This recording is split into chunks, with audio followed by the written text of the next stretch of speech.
Please.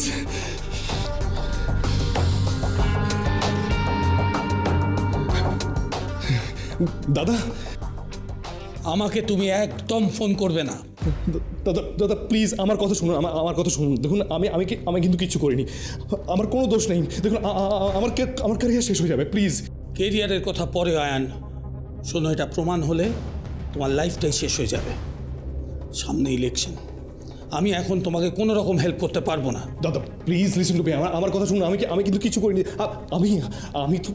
আমি তো আপনাদেরই লোক। জানি আমি দেখছি কি করা উচিত, সব আমার মতো করবো আমি। তুমি শুধু মনে রেখো, তুমি আমায় ফোন করবে না। এই সময় তোমার ফোন ঘাঁটাঘাঁটি হবে। রাখো। দাদা দাদা দাদা প্লিজ, আমি কিন্তু সত্যি খুন করিনি দাদা।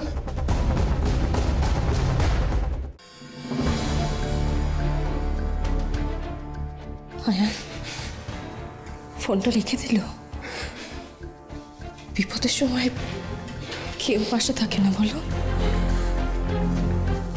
কেউ পাশে থাকে না, কেউ রাখে না, কেউ না।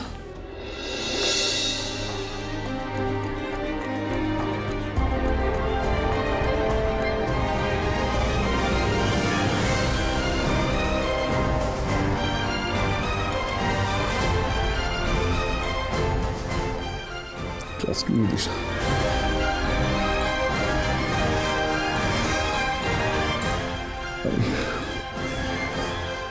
আমি অভিনয় করছি না।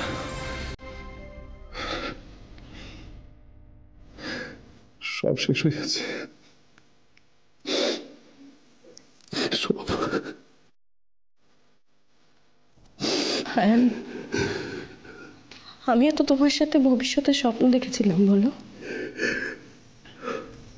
এই অ্যাপার্টমেন্টটা আমি নিজে হাতে সাজিয়েছিলাম, সেই জন্যই তো মধুশ্রী এখানে এসেছে, জেনে আমি এত রিয়াক্ট করেছি, এত রেগে গেছি।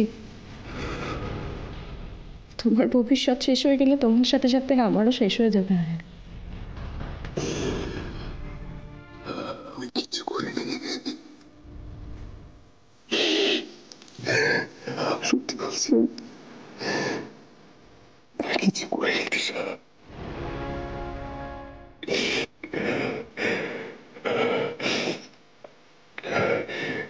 দিশা, আমার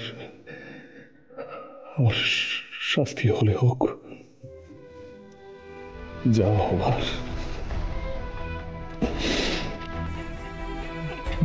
আছে হোক।